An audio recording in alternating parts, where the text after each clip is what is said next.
you know, before now, everything that we have been doing, let me tell you this, the major topic that we have been doing before now, linear regression. I'm going to say that again. What we just finished before we get here, I can classify them into two major topics. Okay? Simple linear regression and multiple linear regression. Okay? And let me tell you something. We do a lot under the simple linear regression, from model estimation to model validation to prediction. Okay? And on multiple linear regression, we did a lot as well. We from estimation to hypothesis testing, and to how can we actually undo variable selection. Okay, we did all that in multiple linear regression. Okay, so, and you know what, I also walk you through power transformation in case a situation where there's a problem, okay, and we actually want to transform the variable. I also walk you through that. Okay, but what is the essence of today's topic that we call logistic regression model? You know, a situation where the response variable is categorical. The one we have been doing before, the response variable was quantitative. Let me remind you that whether you are dealing with a simple linear regression or you are dealing with a multiple linear regression, of course, the response variable has to be quantitative. But what if in a situation whereby the response variable is categorical? What are we going to do? Then it means the simple linear regression, the multiple linear regression will no longer be appropriate. I'm going to say that again. A situation where we're trying to build a model with an attempt to predict a response variable from some set of predictors, but this time around, the nature of the response is categorical. If the nature of the response variable is categorical, then we cannot use simple linear regression, we cannot use multiple linear regression, but what we are going to use is what we call logistic regression. Okay, to start with, I only have 12 slides. Okay, I only have 12 slides today. Okay, this is going to be the first one. Okay, now, but I'm going to start with a question. I'm going to start with a question. Now, I'm going to start with what we call the odds versus probability. Okay, because if you look at the statistical architecture of a logistic regression model, of course, we talk about odds and we talk about probability. Now, let me give you this as, let me tell you, when I talk about odds, you know, the odds is more or less like two different things that go against, that go against each other. Okay? Maybe I'm talking about the probability of yes divided by probability of no. That's an odd ratio. Okay? The two, what you have at the top and what you have at the bottom are actually negating. Okay? Now, take a look at this.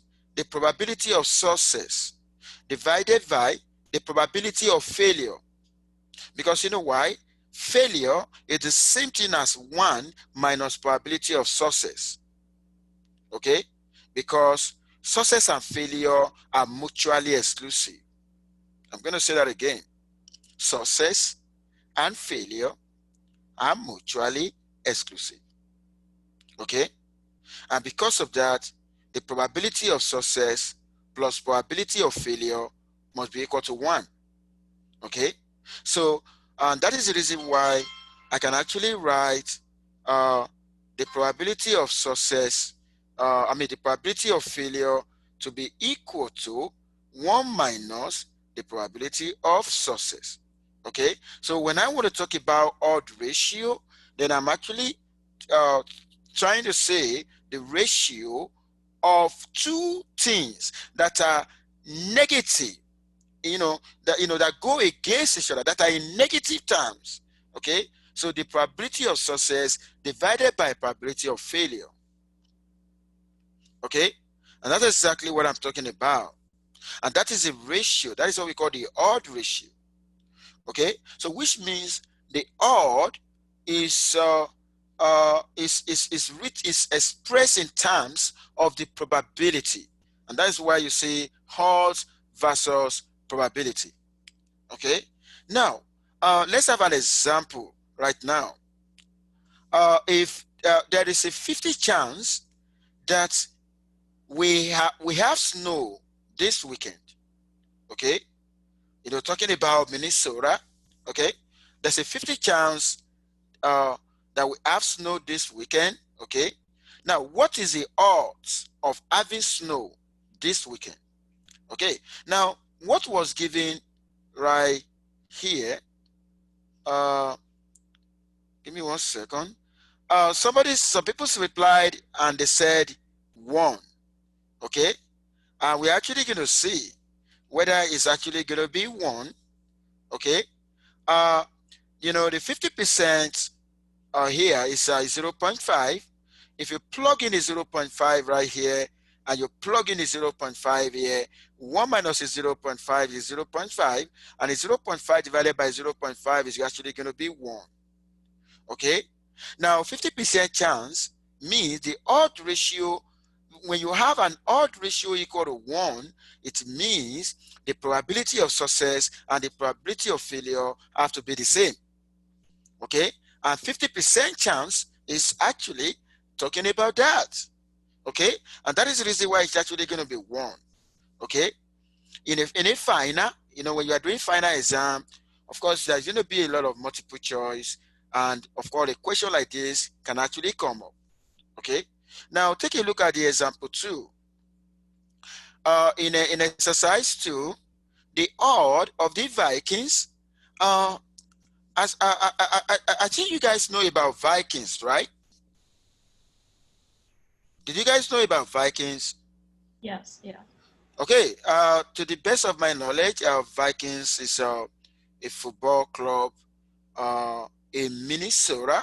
Okay, so the odds of Vikings winning the next game is 3-1. Okay, if it is 3-1, what is the probability of Viking losing the next game? Okay, what is the probability of the Vikings losing the next game? Okay, I think I get some responses here. Somebody said 0.25 and somebody said 25%. Oh, you guys are good. 0.25 is the same thing as 25%. Okay, you guys are good. Now take a look at this. Said the odds of the Viking winning the next game is 3-1. Okay, what is the probability of Viking losing the next game? Of course, it's actually going to be that. So when you work that out, of course, because the Vikings has a chance. The Vikings is going to have a high chance of winning, and if the Vikings have high chance of winning, then it means it's going to have a low chance of losing. Okay, and that is why you got 0.25. Okay, so the chance of winning, I know, basically going to be 0.75, but the probability of losing, okay, is actually going to be 0. So you guys are good. You guys are doing great job. Okay, so right here we are actually focusing on the response. Okay, we're focusing on the response. Now, based on this knowledge right now, let us have a new story. Okay, I want us to have a new story. Okay, and it's actually going to be the story of the Space Shuttle Challenger. Okay, do you guys know, according to history, on January 28, 1986, okay, Space Shuttle Challenger explode shortly after takeoff. Okay, of course you can actually see that in this picture, and the question now is, why, what, they may be investigating, they were actually investigating, okay, what actually led, to the explosion, okay.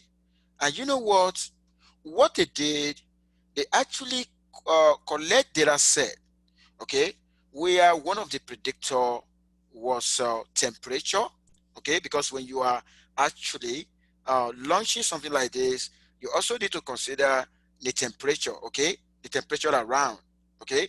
And you know what, the response variable in this case is actually going to be looking at different kind of temperature. Are we going to have a case of explosion or not? Okay, having a case of explosion or not. Okay, the response variable in that situation is actually categorical. Okay, now, and that was why, like I said, the investigation was discovered that a component in the rocket called O-ring was ruptured and resulted in the explosion. Okay, and you know what? When it was ruptured, they're going to be thinking that, okay, does a temperature actually, cause that? Okay, does the temperature actually cause that? And because of that, a data set was collected. Let me tell you something. When there is a problem in real life, what we normally want to do is to collect data set. Okay, because we believe the analysis of data set will actually uh, unravel the mystery. Okay, now look at what happened. Uh, April, if you look at what I have here, April 12, 1981, okay, when the temperature was 66, okay, uh, the damage is 0. Okay, so this is going to be the response. Okay, and I'm going to define that right here. Damage equal to 1 if there is O-ring damage. Okay, equal to 0 otherwise. Okay, as you can see here, the response variable is categorical. Okay, and so equal to 0 right here, there's no damage with this temperature. Okay, there was damage with this temperature, there was no damage, like that. Okay, so this is the data set. Okay, so this is the data set that was collected between the April 1981 and February 1984. Okay, so take a look at that. Okay, and then you know the reason why this actually called for research is because look at 1984. Okay, the temperature was very, very small, but you know what? There was a damage. Okay, take a look at that. Okay, and of course, what I have right here is basically when I the plot. Okay, the bivariate plot. Okay, now having this as X and Y, of course, the question is what potential issues do you see when you fit a linear regression model to this data? I'm going to tell you right now, when you make an attempt to fit a simple linear regression model for this data, it's actually going to mislead. Okay, and let me tell you, uh, what is the range of the response? The range of the response is actually from 0 to 1. But you know what? Do you believe that when you use a simple linear regression for this and you actually want to make a prediction, your prediction is actually going to go over the range? Okay, and because of that, that is not going to be appropriate. Okay, and that was what I was trying to talk about right here. What is the range of the fitted Y? Okay, the range of the actual Y is going to go from 0 to 1, but I can assure you, when you try to use the simple linear regression model for this, the range of the fitted Y will be over. Okay, and that was why I said the fitted Y could be greater than 1 or less than 0. Okay, which doesn't make any sense. Okay, and that is the reason why fitting simple linear regression to that may not make sense. Okay, and you know what? Another question that we actually want to ask: does the model satisfy the linear regression assumptions? Okay, of course, we can do a diagnostic plotting to be able to see And of course, that is actually shown in the next page. As you can see right here, uh, we got some problem, okay? Look at the one for linearity and for the homoscedasticity, the constant variance, and look at the one to check for normality. And as you can see right here, there's a violation, okay? And that was why I put right here, according to the diagnostic plot, normality and linearity are violated. And not only that, the equal variance assumption is questionable. Okay. Before I move forward, is there anyone who want to ask question? Is there anyone who want to ask question? Are you guys hearing me? Yes. Okay, thanks for that. Okay, so like I said, uh, I think the silence implies that you guys are good. So what I've just demonstrated to you right now is, you know, uh, the drawback you can actually experience when you make an attempt to fit a simple linear regression model to a response variable that is categorical. Okay, so apart from having a violation of assumption, of course the range of the fitted value will actually go beyond 0, 1. Okay, and when it go beyond 0, 1, it's not going to make any sense. Okay, because uh, we're working with a categorical response variable. Okay, so one next thing, of course, you remember in simple linear regression, we are actually assuming this to be the distribution of the response given the predictor. I show you the other time where this is going to be the mean of the response and this is going to be the variance. Okay, so in simple linear regression model, we are actually assuming normal distribution. Okay, that's an assumption, but you can see right here, the normal KQ plot here has actually confirmed the violation of normality assumption. Okay, now, the reason for that is because that is trying to tell us that the distribution of Y, the distribution of a categorical response can never be a normal. Okay, I'm going to say that again. The distribution of the categorical response, okay, or of the binary response can never be normal. Okay, and you know what? The distribution of the response variable is also the distribution of the residual. Okay, because the response and the residual, they got the same distribution, they got the same probability distribution. Okay, now take a look at what I have here. When you have a response variable that is categorical, that is binary, and that will not follow normal distribution, but that will follow Bernoulli distribution. Okay, and Bernoulli distribution is not a normal distribution. Has any one of you heard about Bernoulli distribution before? Has any one of you had? Oh, you've had about it, right? Yep. Oh no. Okay. Let me read my chart. Somebody said yes. Somebody said no. Okay. Let me tell you this. There are different probability distribution in statistics. Okay. We got a probability distribution. We got a normal distribution, and we got other distributions that are not normal. Okay. One of the distribution that are not normal, one of them is what we call Bernoulli distribution. Okay, Bernoulli distribution is not a normal distribution.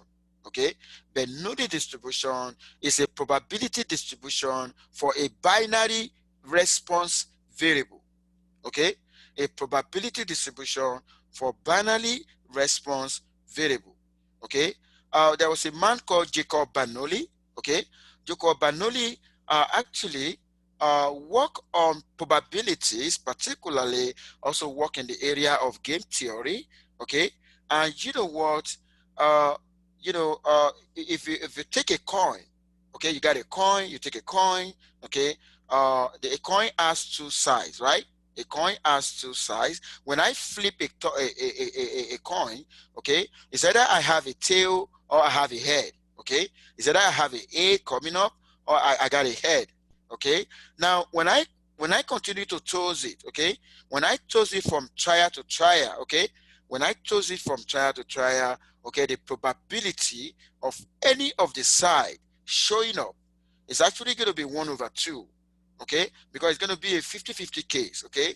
So that kind of scenario, the probability distribution for that scenario is Bernoulli, okay. So so it's going to be Bernoulli, okay. So working with a binary response, okay, we're going to be, the distribution is actually going to be Bernoulli, okay. Now I want to talk about the properties of Bernoulli right now. So the properties of a Bernoulli random variable, okay? Like I said, a Bernoulli random variable, okay, is a variable, you know, that can either be, this or that, okay? And that's why it is a Bernoulli random variable, okay? So it's either you talk about success or failure, okay? It's either you talk about this or that, stuff like that. Two things, a variable that can actually be categorized into two, okay, just like a coin. In a coin you got a head and tail, okay. So the mean, so if a W is a Bernoulli random variable, okay, it follows a Bernoulli distribution with parameter theta, okay. The theta here is a parameter of a Bernoulli distribution, of course, and that theta here is going to be the success probability, okay. The theta is the success probability, okay. And the mean, if I want to figure out the mean of the Bernoulli variable, it's actually going to be theta, okay. It means the mean of a Bernoulli variable is the same thing as the success probability, okay. But the variance of a Bernoulli distribution of a Bernoulli variable is theta into 1 minus theta, okay. And don't forget that the theta here is actually the success probability, okay. Now in a situation where I'm talking about a categorical response variable, okay, where I actually want to determine, in a situation where W, which is a Bernoulli random variable, is this. What am I trying to say right here?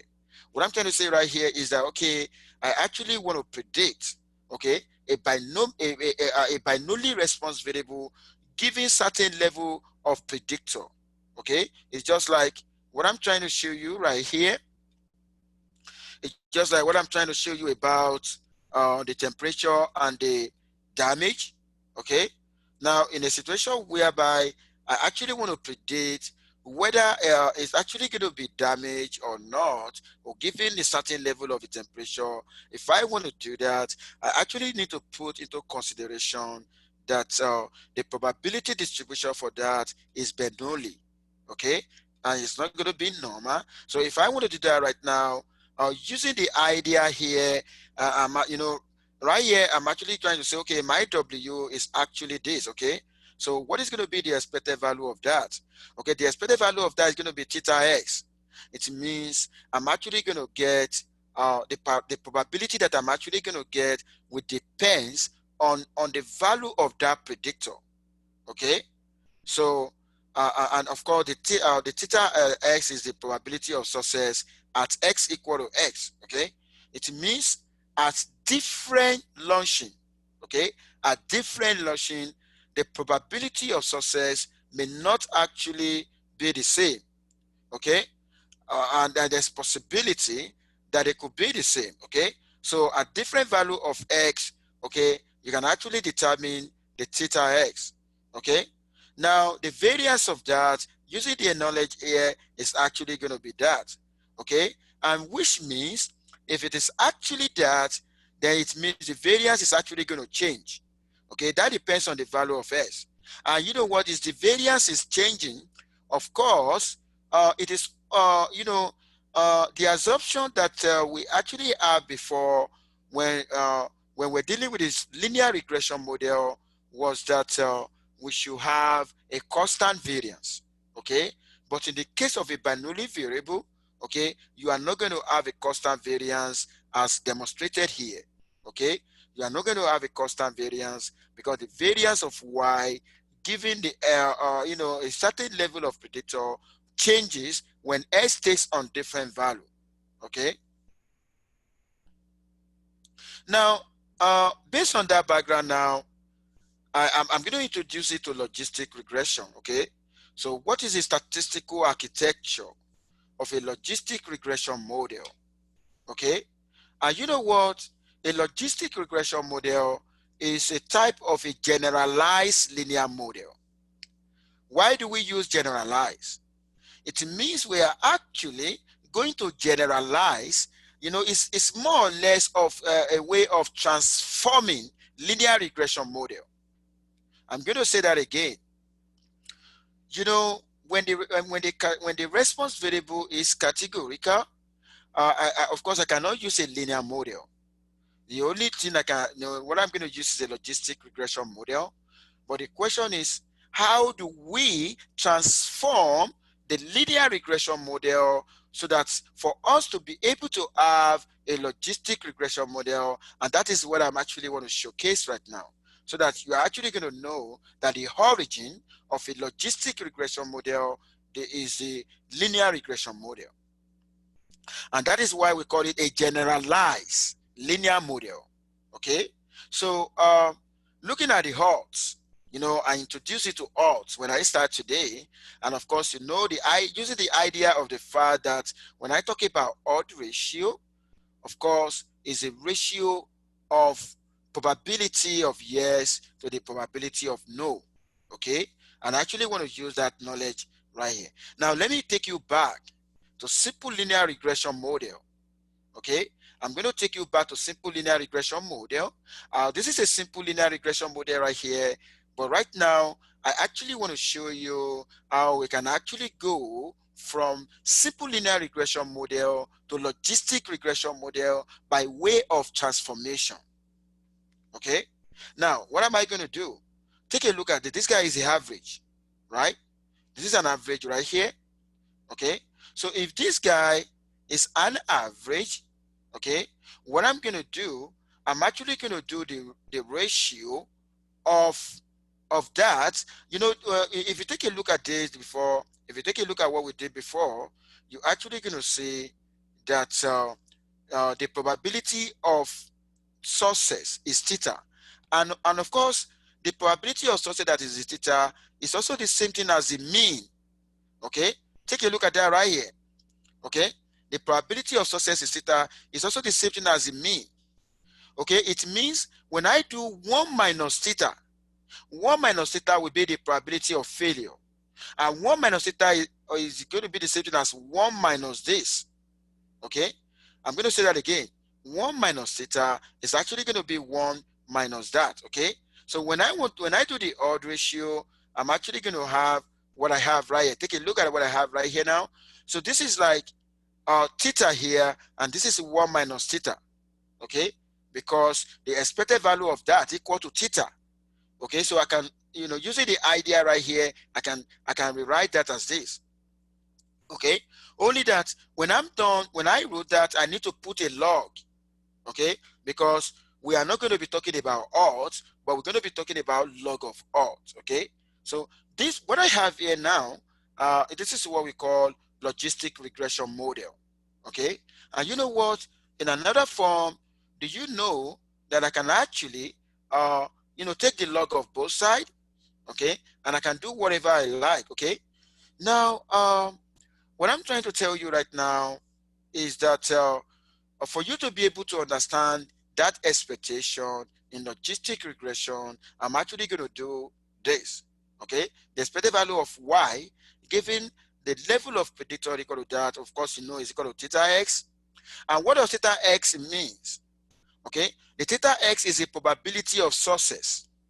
Okay, the probability of success, it means I'm actually taking y to be equal to 1, because you know that y can be the response variable that is categorical will actually be coded as 1 and 0.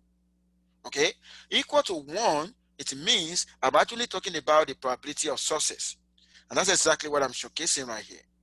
And when I change this to 0, When I change this guy here to 0, then I'm going to have 1 minus that. Okay? When I change this to 0, I'm actually going to have 1 minus that. Okay? So when we now talk about the logit right now, okay, the logit function for that is going to be f of a equal to log into a over 1 minus a. So what am I trying to use right here? I'm trying to use the idea of this one, okay? If this is a, okay, then this is going to be 1 minus a. Okay, the log of that, we're actually talking about the logit function, okay? So like I said, I set a to be equal to that, okay? So all what I'm trying to do right here is just to be able to show you the genesis of the logistic regression model. Okay, excuse me. Now the GLM model that applies the logit function to the mean is called the logistic regression model. Okay, I want to now to take you through when we have a logistic regression model. I actually want to take you through the population model and the fitted model. You know, we did the same thing when we were dealing with a simple linear regression model and the multiple linear regression model. Okay, now the population model is actually going to be this. You know, we have derived it before. Or if I want to write it in another way, you know, I can solve equation, I can solve for this in this equation right here. Okay, if I want to solve for this, if I take the log of, you know, if you look at this, this is the log. If I take the exponential of both sides, the log here is going to disappear, right? And this guy is going to have exponential raised by that. And when I have exponential raised by that, I can actually solve equation for this. When I solve equation for that, this is what I'm going to have. Okay, now right here, what is the meaning of this? Don't forget that the expected value of y given s equal to s is theta, and that is the probability of yes. That is the probability of success. Okay, how do I get the probability of success given the parameters here? Okay, for those of you who apply, if I want to apply for mortgage loan today, if I apply for mortgage loan, what is the probability that I'm actually going to be granted? Okay, so this is going to be used to calculate the probability that I'm going to be granted. It's either I'm granted or not, and that will be subject to probably my credit history. Okay, maybe X right here, the predictor may be credit history. Okay, so it means I need to estimate the beta naught and the beta 1. Then I will be able to, so if my credit history is a certain value, I can actually determine the probability that I'm actually going to be granted. Okay, if you apply into a college for admission, it's either you are giving the admission or not.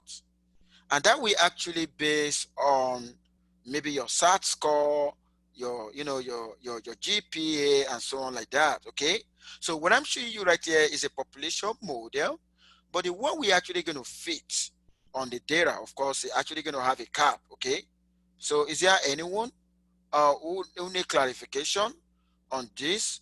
So what I'm showing you right now is fitted model for simple logistic. Fitted model, okay, for simple logistic. Why did I call it simple logistic? Because I only have one predictor, okay? Because we can also have multiple logistic, okay? So what I'm showing you right here is a simple logistic model. Is there anyone who want to ask question about this or who need clarification? Is there anyone?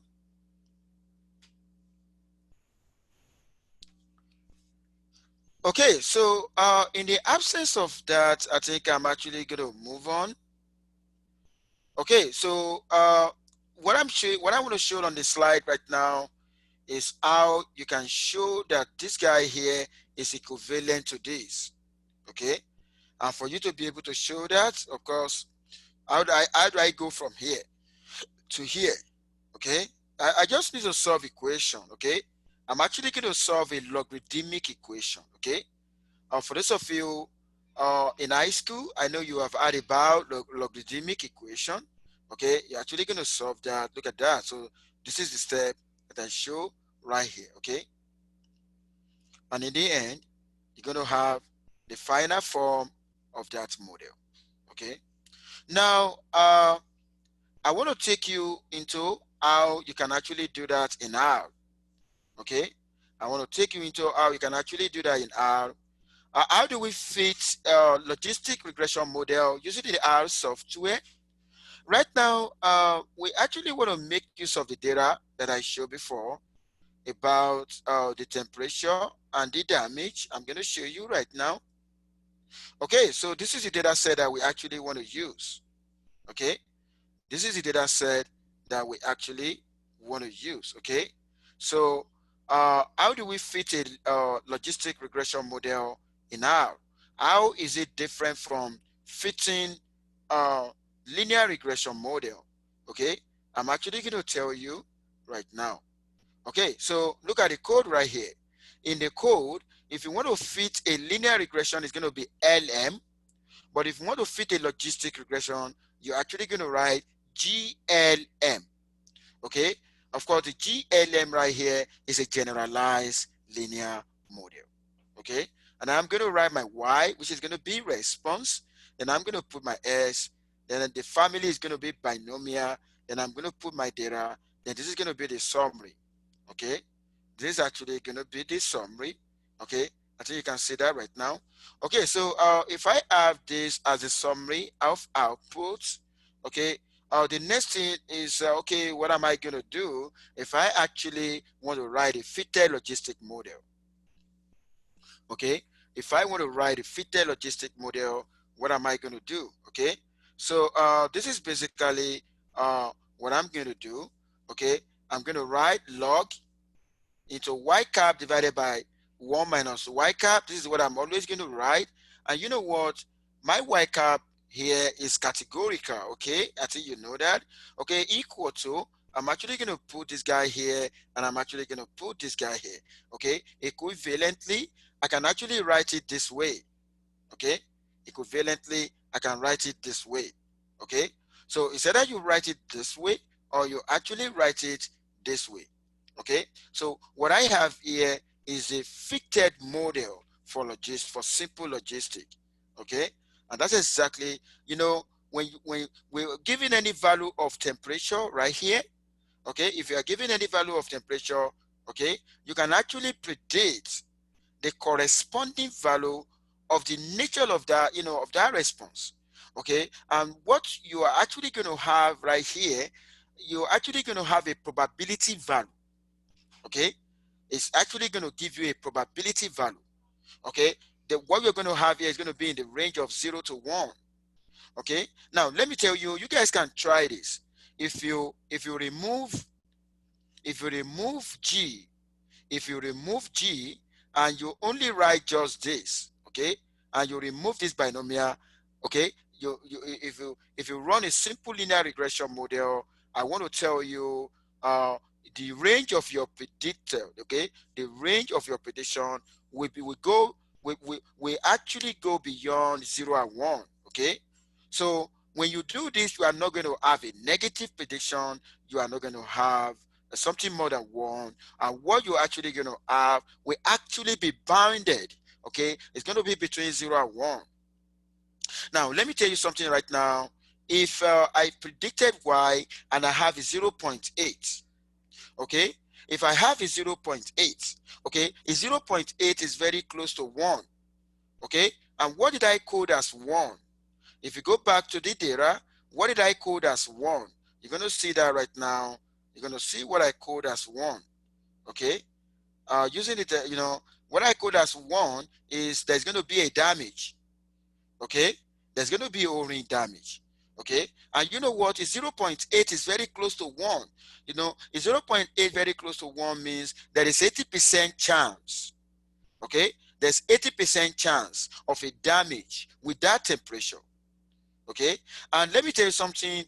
Did you know those who do weather forecasts, they make use of logistic regression a lot, and that is why they always the model they are using is basically what we are using right here, where they actually going to compute the probability of that. And that is the reason why at times they're going to tell you, okay, tomorrow in Chicago or tomorrow in California or in Los Angeles or whatever, the chance of snow is 70% or stuff like that. Okay, so this is a kind of model they use, because when you make a prediction right here based on certain level of predictor they have, when they make a prediction based on that, it's actually going to give something in a range of 0 to 1. Okay, it's actually going to give something in a range of 0 to 1. Okay, and then if that thing is very close to 1, then the more chance of that. If that thing is very close to 0, then the less chance of that. Okay, and of course, this is going to be the graph when you plot. Okay, when you try to plot the response. Okay, and then if you plot that uh, against the predictor right here, of course you're actually going to see something like a sigmoid. Look at that. It's not going to be a straight line. Okay, it's not going to be a straight line. And you know what, imagine if you have a straight line could go over 1, and it could go, could go beyond 1 and 0.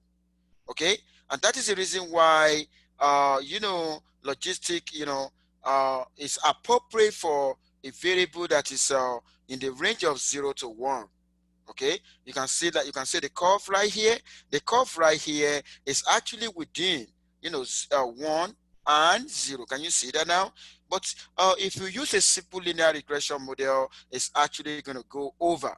Okay, and if you go over, you're actually going to have more than 1, or you have less than 0. And that is the reason why logistic regression model is more appropriate, because of the, if you look at the shape that is actually going to come out, you're going to bring a sigmoid shape that's actually going to be within 0 and 1.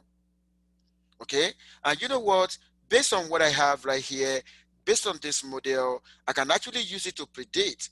Okay, if I want to make a prediction right now for S equal to 65, okay, if the temperature is 65, can we actually predict the probability of a damage?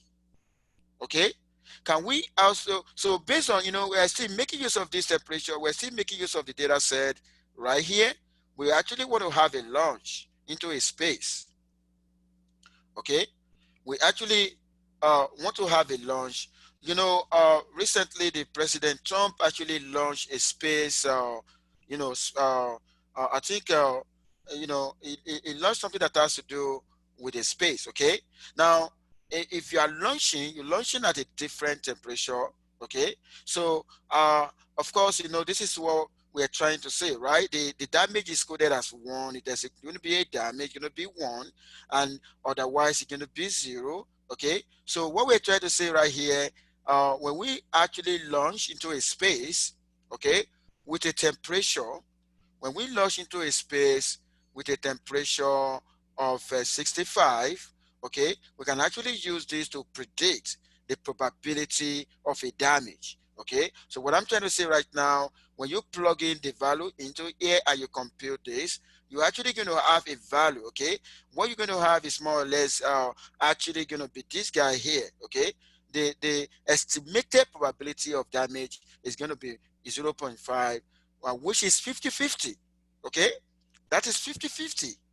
Okay, in a situation where you got a 50-50 like this, the odd ratio is actually going to be 1. Okay, the odd ratio is actually going to be 1. Okay, so this is going to be 50-50. You can see that now. Okay, so look at another question right here. Back to the launch day. Okay, on January 28, 1986, the air temperature was 31 degrees Fahrenheit. Okay, what is the expected probability of having O-ring damage according to the fitted model? Okay, of course, this is a fitted model. I'm actually going to plug in 31 and look at what I have. The probability of a damage is very, very high. In fact, it's very close to 1. Okay, with a temperature of 31 degrees Fahrenheit. Okay, and that is the reason why, you know, those who are into who work on space, okay, who launch some rocket into the space or something like that, they actually need to put into consideration the temperature of the environment. Okay, they need to put into consideration of the air. The air temperature is very, very crucial. Okay, because the nature of the temperature, the value of the temperature will actually determine the probability of a damage. Okay, so that is that. Like I said, you can have it in this way, and you can actually have that in this way. Okay, so I asked a question right here, which can actually come under a multiple choice, not for the exam, not for the not for the midterm exam, but for the final exam. You are likely to have a question, you know, like that. Okay, now take a look at that. When the temperature increases, okay, the expected log odd of having O-ring damage, uh they're going to ask you whether is it going to increase or it's going to go decrease or it's not going to change. Okay, so when I talk about log odds, I'm going to show you what I talk about log odds. Now, this is when I talk about log odd, this is what you're going to talk about. This is the model you are going to use. They take a look at that log of odd. Okay, the log of odd, the equation for that is this. Okay, so whatever you want to do, you're going to be plugging that inside here, okay, to be able to figure out that value for the log odd, okay? But when I'm talking about probability value, this is what you're going to use, okay? For probability value, this is what you're going to use. For the log odd, this is what you're going to use, okay? Can you see that now? There's a difference between this guy and this guy, okay?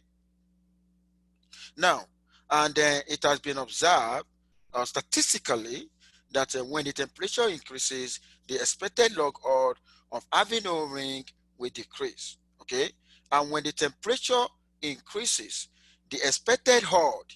Okay, there's a difference between the expected log odd and the odd. I'm going to show you right now. Now take a look at what I have here. This is a log odd. Okay, if I want to talk about odd, you know what I'm going to do?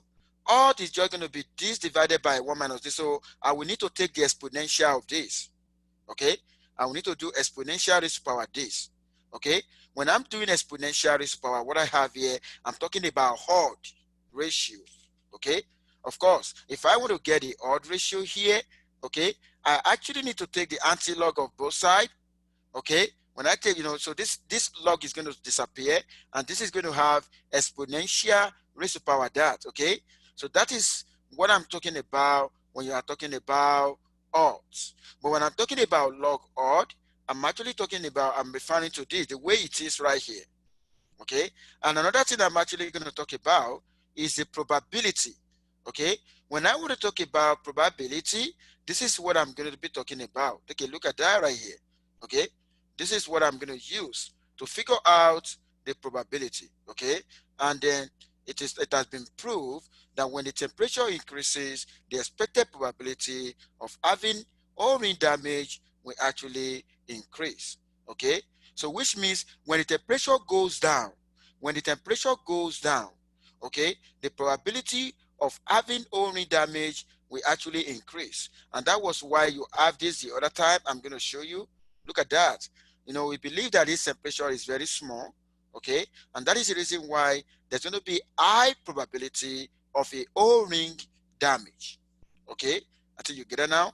And when the temperature is so high, okay, the probability of O-ring damage is actually going to be very close to zero, okay? I think you see that now. Is there anyone who want to ask question? As this is going to be the end of my class for today. Is there anyone want to ask question?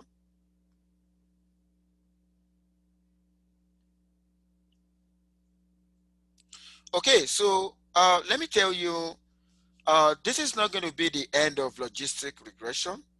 This is just going to be the end of the first part of logistic regression. As time goes on, I'm actually going to walk you through another form of logistic regression, and that is what I have for you today. I want to thank everyone for attending my lecture today on logistic regression. And now the takeaway from this logistic regression is that when the response variable is categorical, of course, you can no longer use linear regression, but you're actually going to use logistic regression. I think I've walked you through how we derive logistic regression from the linear regression, and I show you how you can take a decision using the odd ratio, using the log of odd, and using the probability, the estimated expected probability of the yes, okay, of the success, okay. So I think that is what I walk you through today. Until tomorrow again, that I'm actually gonna, you know, uh, talk about another topic. Okay, so that is that for now. The next thing I want to do now in the second phase is to be able to go, walk you through the midterm exam.